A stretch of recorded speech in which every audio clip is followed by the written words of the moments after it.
Welcome to Command and Control, a podcast series about military command and the control measures used to orchestrate combat engagements and wars. In this mini-series over the summer 2026, we're looking at the future of US military in terms of C2. Not necessarily JADC2 or CJADC2 or Joint Command, but rather a look in depth at each of the US military services, their aspirations and their plans. This is important and timely.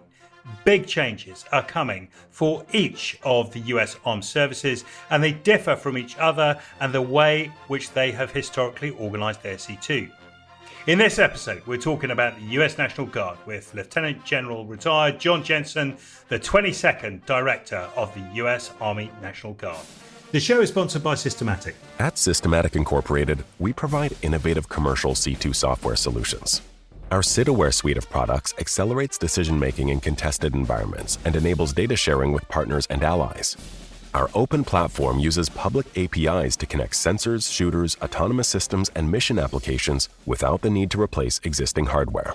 Now listen, the US National Guard is not like any other US military institution we're talking to in this series. Listeners probably won't need reminding that the role of the Guard makes it answerable to different command chains depending on the operation it's engaged in.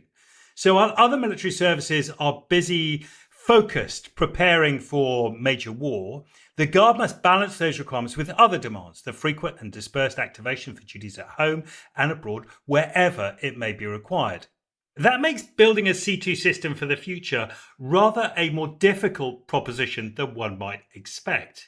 If your prime driver is not just the enemy you're facing, but a natural emergency, a pandemic, civil unrest, or a disaster of some kind, the priorities for C2 interoperability are markedly different from those that are simply required to fight a peer state adversary.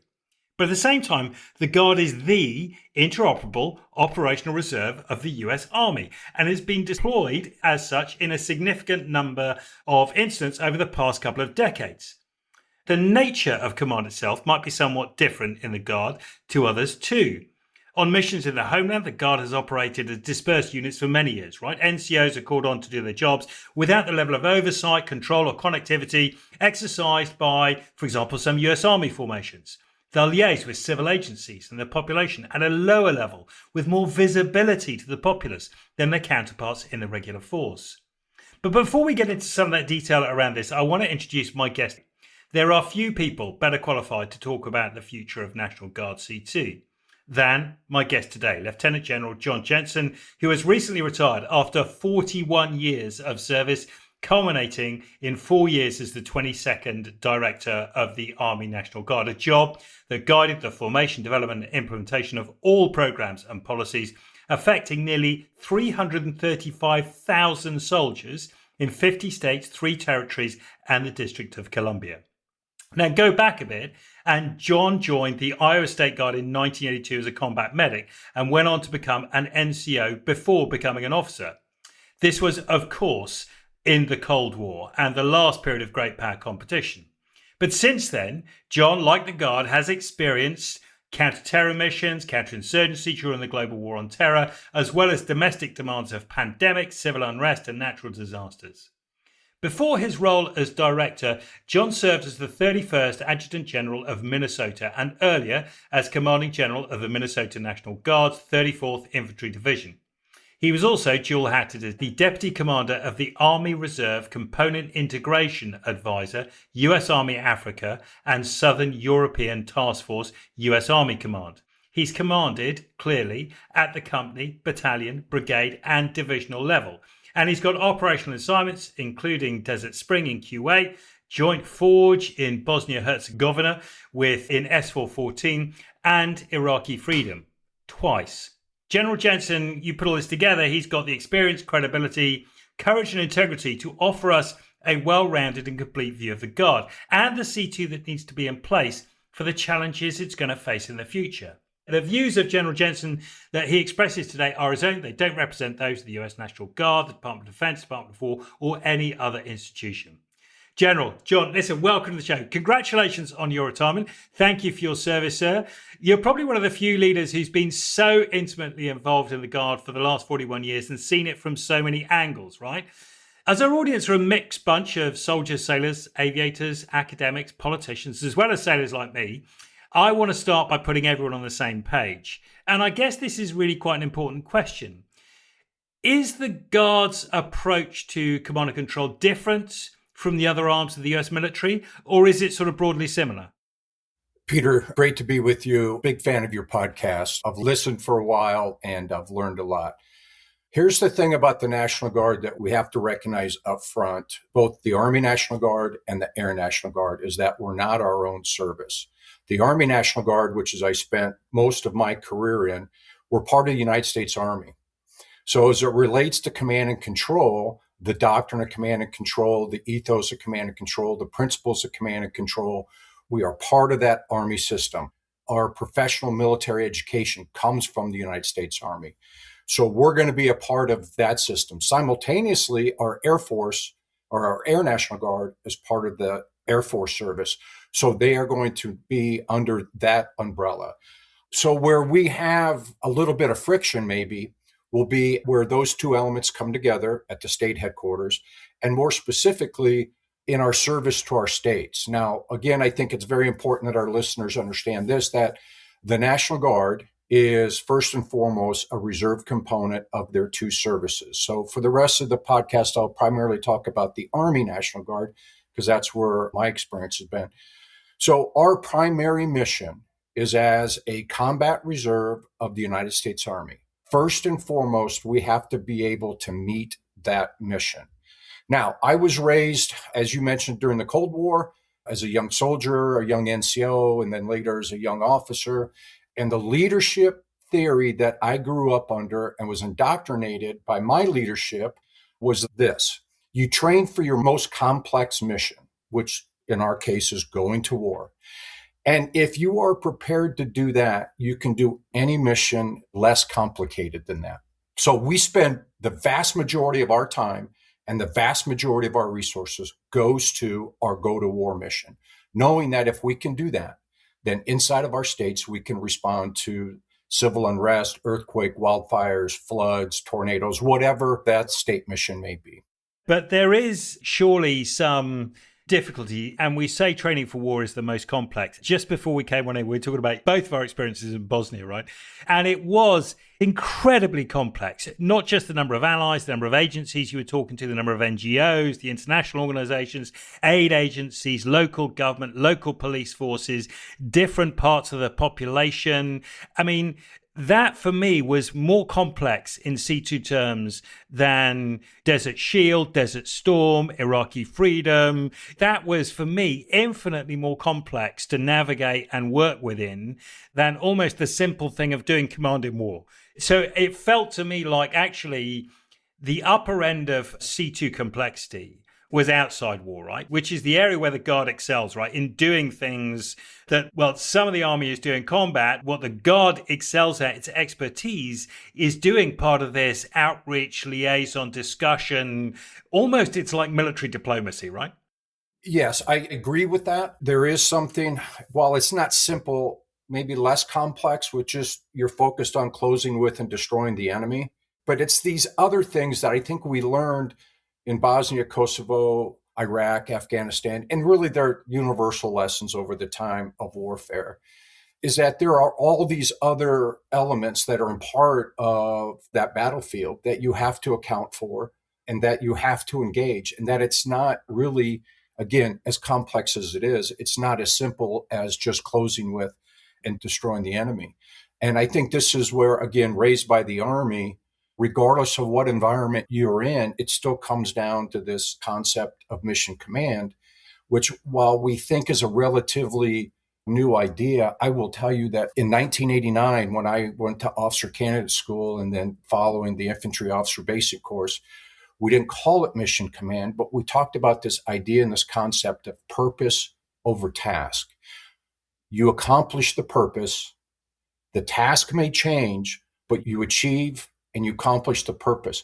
And you have to understand the purpose of the mission, not just from your unit leader one level above you, but two levels. If you will, we called it the expanded purpose. What's the expanded purpose? And so when you get in these areas of where maybe you don't have as much experience or you haven't rehearsed or practiced, it still goes back to that idea. Has the commander in their intent given me an expanded purpose and an end state? And then through that, I understand my purpose. Through that, I don't want to see the task isn't important, but what's really important is that purpose. Now we call that mission command now and all the elements with mission command. But I will tell you, I think in the United States Army, that concept is a lot older than what we give it credit for. And I wonder, your experience, combat medic, NCO, junior officer, in those years, I wonder whether you thought the National Guard almost behaved differently from big army, because the level of independence, people had a day job, right?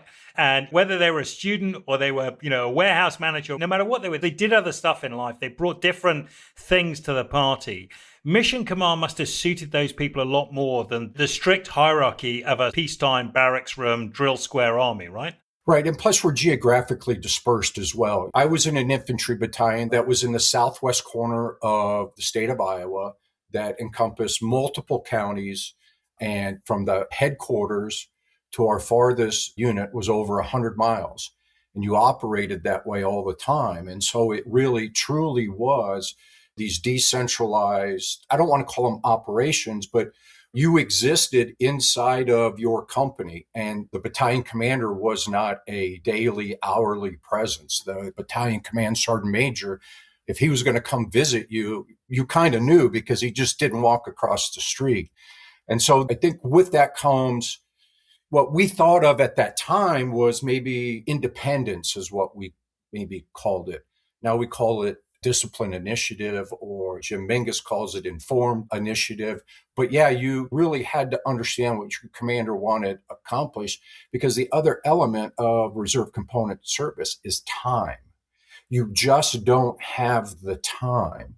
And so this is, again, where it's very, very important to understand commander's intent and purpose, because you're just not going to get as many iterations at things as you do for a soldier who serves every single day. Most people who listen to this podcast will be from one of the Western, all volunteer force, professional militaries, day in, day out. That's their job, being a soldier. They've done it for years. They're going to do it for years. They've got the hierarchy. They've been inculcated with the knowledge. They might have done some professional military education behind them. That's a very different thing from what the National Guard is, where you have people who have jobs and families and other important things in their lives, and the Guard is just another thing. I'm not saying it's not the most important thing, but it's one more thing in their life, right?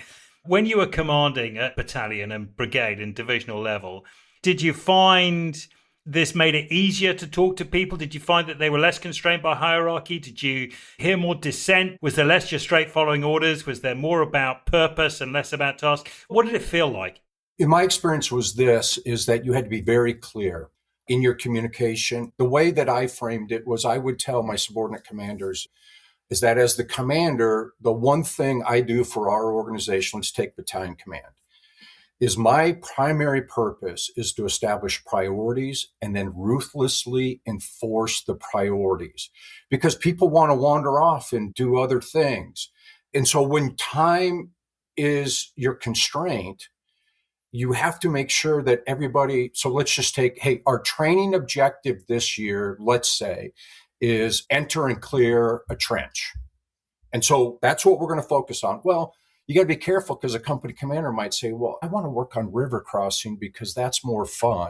And they're like, no. And so you got to ruthlessly enforce the priorities of the organization. And I was lucky. I always served in combat arms, and all of our headquarters were echeloned in a way that when I was a company commander, I knew who my battalion commander was and up the line. When you start moving out of the maneuver world and you start moving into our logistics, just the way that we're organized, you might be a transportation company somewhere that doesn't really have a transportation battalion over the top of it. And then that gets a little bit more difficult, because you might be commanded by a commander from a signal battalion, but just the way that your state's organized, you don't have that transportation battalion headquarters. So it gets even more important is, can you prioritize? And then can you ruthlessly enforce your prioritization? And does that work when you're on homeland missions that aren't the operational reserve as well? Because then you're working for a very different set of commanders, right? The hierarchies are different, how you're answering is different. The core of the purpose, not task, might work.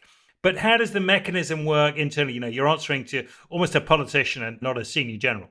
Well, ultimately, if you get high enough in any military organization, you're working for a politician and not a military member, right? Whether that's the president, the secretary of defense, or secretary of war, the minister of defense, whomever. In our case, the governor. But here's what's really important as it relates to that. And I was very lucky in the sense that because of my assignments, I was able to, as I worked for previous adjutant generals, I was able to help create the framework for how later on I was then commanding the Minnesota National Guard. And one of the key elements is this, right?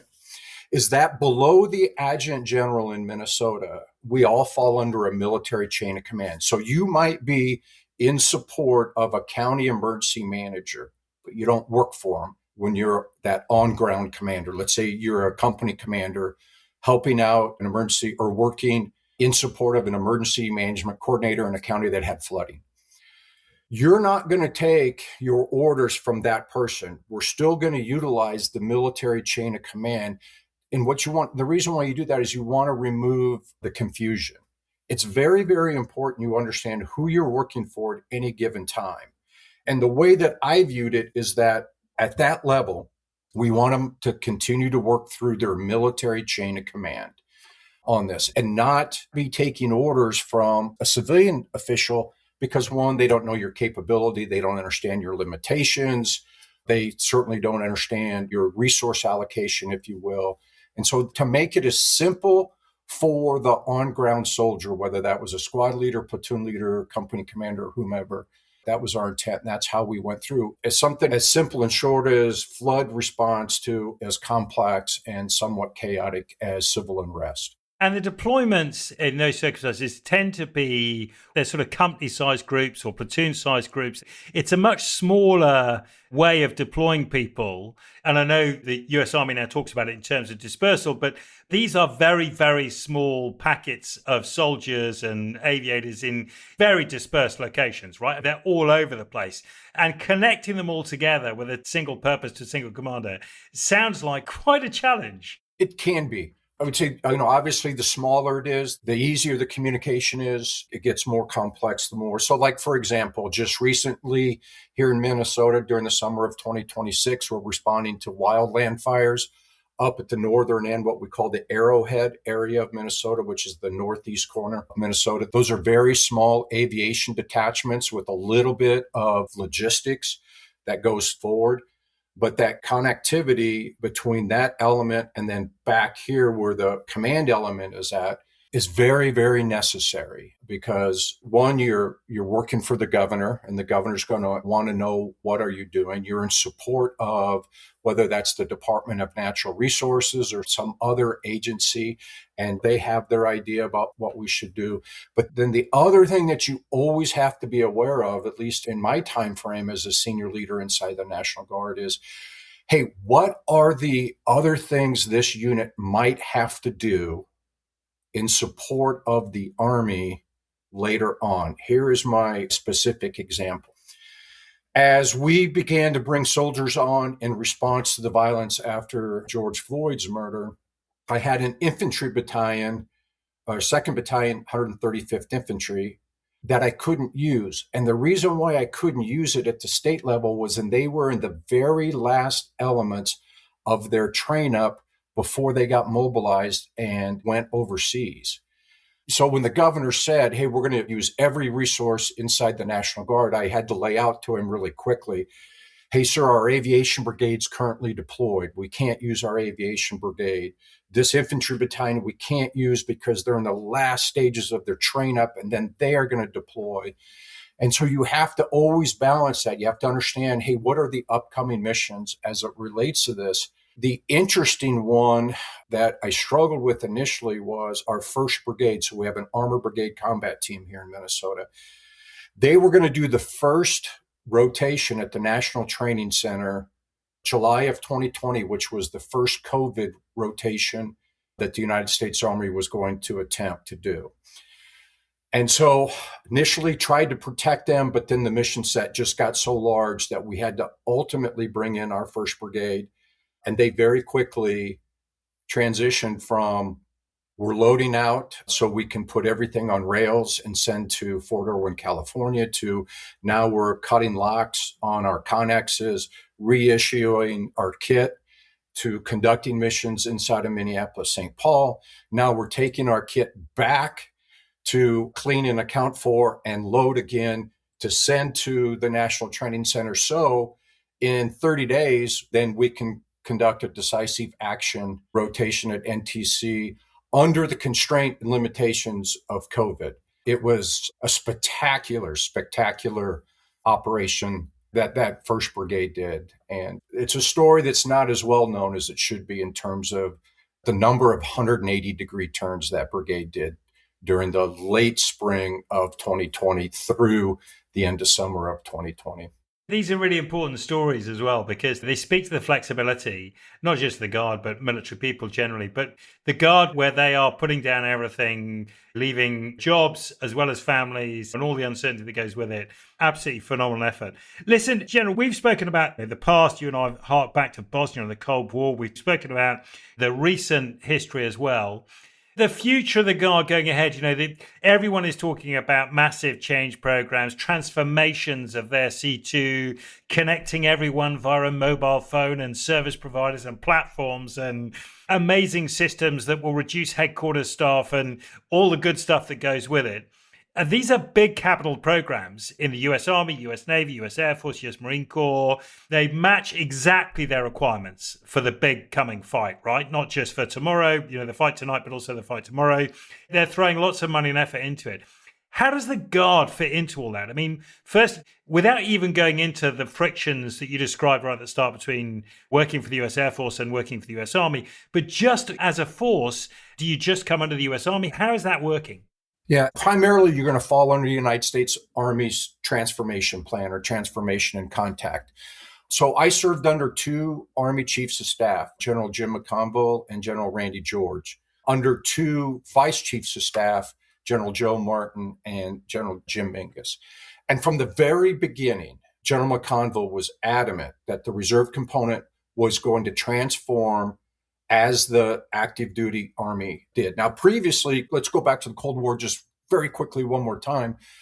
What you saw the model there was we modernized our active force and then we would modernize our reserve force later.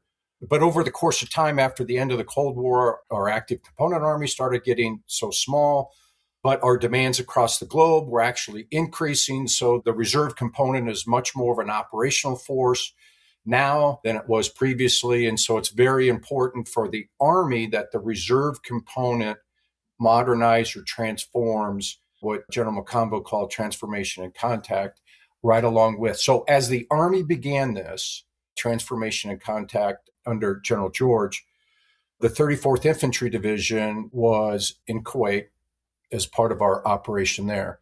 And they actually were one of the first units in the Army that began transforming, which I think is great because, again, going back to time, when you are deployed, you're in theater, you have 7 days a week, 24 hours a day. When you're at home station, right, we have roughly 39 training days a year.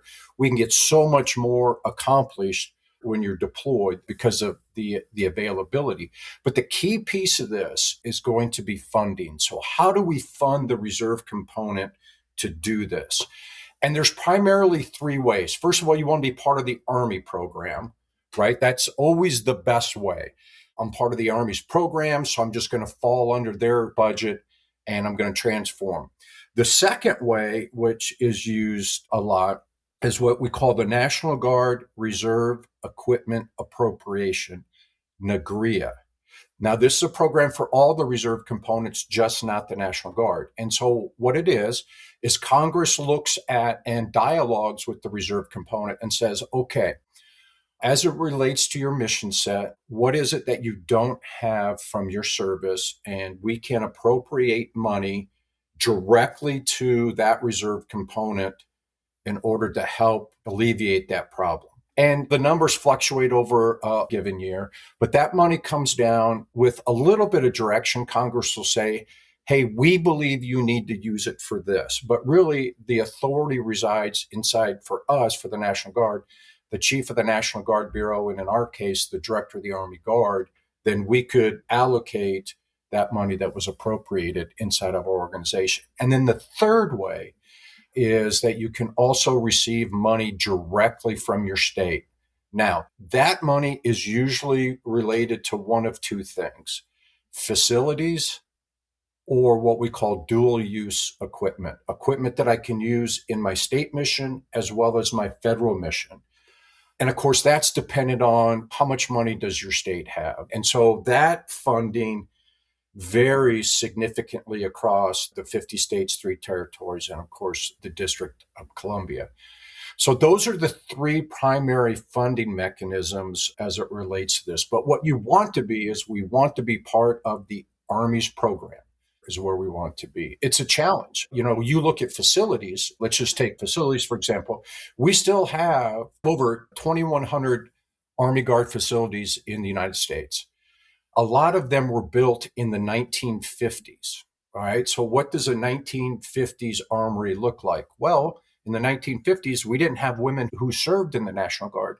So there's no facilities for women soldiers inside of that National Guard facility. And so it's certainly not ready for the challenges of the Army of the 21st century in terms of energy, space, and those types of items. So it's not always just necessarily, hey, I've procured this equipment. Hey, we're going to train on this equipment. It's like, well, can my facility even support this? And so it's a massive, massive bill as we modernize. And of all those funding priorities, and a bit like the Big Six for the US Army, right? There are huge changes, everything from armor through logistics. Where does C2 as a priority hit within there? Because the program of records for the US Army, US Marine Corps, US Air Force, US Coast Guard even. I mean, we're talking about, they're putting in about $1.2, $1.3 trillion into C2. Are you able just to ride on the back of the Army program? Or is there something where the uplift, the time delay means that you've got to find a more inventive solution? Well, we have to be part of the Army program first and foremost, right? So when we talk about command and control, part of that is the network.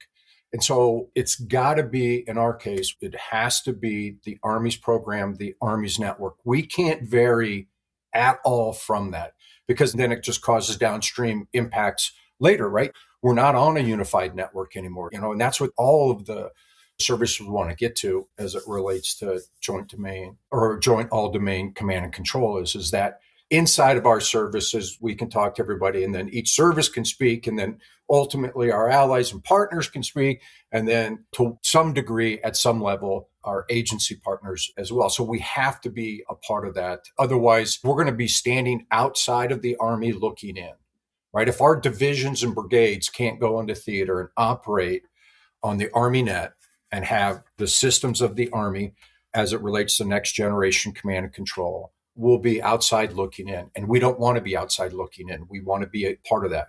Now, Peter, as you know, then the challenge becomes, well, does that translate to our state partners? And it doesn't at all. And so what are the systems then that we need inside of our state to do our state mission? And who funds that, right, as well? Because there's a whole thing, you're part of the transformation, other parts aren't. How do you start communicating? And that leads down to friction at the squad, the platoon, the company level, where you actually want stuff done. You've been on enough missions like I have to go, I almost don't care what the joint commander is saying. I need my people to get on with their task and purpose, right? And that's the key bit of the C2. So there must be some big challenges there. Is that reliant more on just people getting on with it? I mean, when you're talking about the complexity, the relationships, the communication, actually, you can't shrink a headquarters to get away from those requirements, right? Particularly if everyone can't be on the same network for the next 5, 7 years, whatever. Yeah, I think, shrinking a headquarters, the way I look at it is the first time I reported into my division headquarters, it was 274 people. And then I deployed with a division headquarters years and years later, and there was like 1,200 people part of that headquarters. And so, it depends on how you want to count it, right? So in the old system, it was just the division headquarters, but you had an air defense battalion that then would augment you. You had the engineer battalion that would augment you. You had all these augmentees that would come to you. Later on, we created the division headquarters that had all that augmentation already a part of it. I've served on both. Both of them are exceptionally effective and did great things. Now, what might not change is the number, but what will change is what we're asking everybody to do, right, inside of that. And so let's just use artificial intelligence, for example. So when I was the chief of plans in S414, my plans team was relatively small. It was about 15 people. And we did all of the, if you will, all of the artificial intelligence work that now maybe your plans team only needs to be 4 people with artificial intelligence doing all of that heavy calculation and things like that. So the jobs of the people might change, but I always get a little nervous when people just say, well, the headquarters needs to get smaller. Well, of course the headquarters needs to get smaller, but what is it that you want them to do? As you talked about earlier, it just isn't mission command that a headquarters has to do, right? Now, suddenly I'm dealing with the mayor of a province in Iraq. I'm dealing with lawyers from the UN or NATO or EU, and you're doing all these other things that are beyond the scope of what you think your mission is as it relates to closing with and destroying the enemy. And so we just got to be very, very, very careful. As it relates to our state mission here in Minnesota, we're at the opposite end of that. We can very quickly overwhelm local emergency management, right? When we responded at the very end of our response in May of 2020, we had 7,123 soldiers and airmen on the ground in some role. We were by far the largest element that was on the ground. Our state police, 660 troopers, right? We had 7,123. Again, what traditionally the Army provides is mass. So you have to be careful. You can very quickly overwhelm people. As we entered COVID, I was able to take elements of my headquarters and very quickly get them looking at making projections as it relates to COVID. Not something we'd ever worked around, but these MI guys were amazing. They're analysts. They can analyze anything. And we started doing some of that work. Well, we very quickly overwhelmed what the Department of Health here in Minnesota was able to do. So you have to be careful here in the state that you understand your mission. You understand that you are always, always, always the supporting element, not the supported element. And sometimes we can come in heavy-handed and overwhelm the people who are really responsible for the mission. You can level that charge at military people everywhere, I think. The ability to go and overwhelm a civilian headquarters is like common to all of us. Listen, John, we're coming to the end of our time. I'm just struck, reflecting on the last 35 minutes you and I have been chatting, that you have talked a lot more about people and organization than you have talked about technology. You're one of the few 3-stars I've spoken to the last 5 years that hasn't said AI every other word. I'm deeply aware you've done the SAMS course and all the other PME bits that go behind it.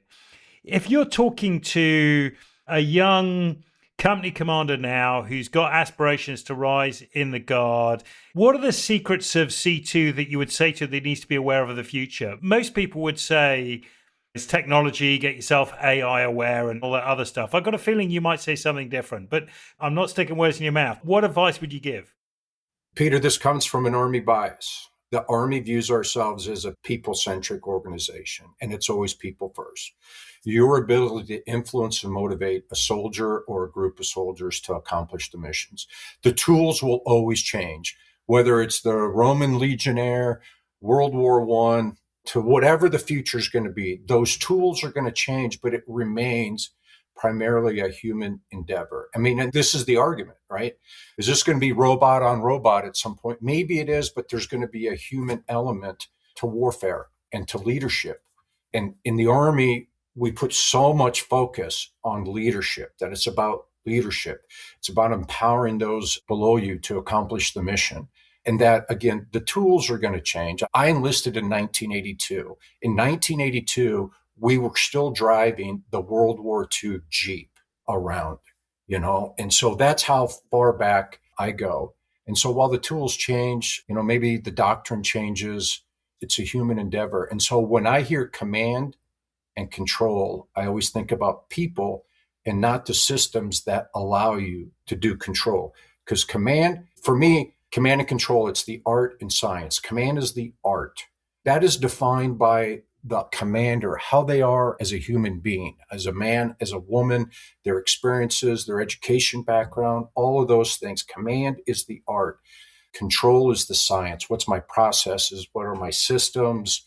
Things like that. And for us in the Army, it's first and foremost command, because the title that you always want to carry at any echelon is commander, not command and controller, right? It's commander. That's the title. So again, a very strong Army bias as it relates to that. That was the service I was proud to serve with for over 40 years. And it's really shaped not just my approach in terms of my service, but my whole life in terms of how I approach life. So it's been very good to me. Jon, a huge honor to have you on the show. Thank you so much for sparing the time, but also thank you for your service. Please enjoy your retirement and enjoy the rest of your day. The show is sponsored by Systematic. Systematic is trusted by more than 50 nations worldwide, including 18 NATO members. SitAware is an industry-leading command and control software suite that is cloud-enabled, edge-capable, and coalition-ready. We hope you enjoyed the show, as well as telling your friends and colleagues about it. Please do hit the like or subscribe buttons. The episode is produced by AureliusThinking.com. Thanks for listening.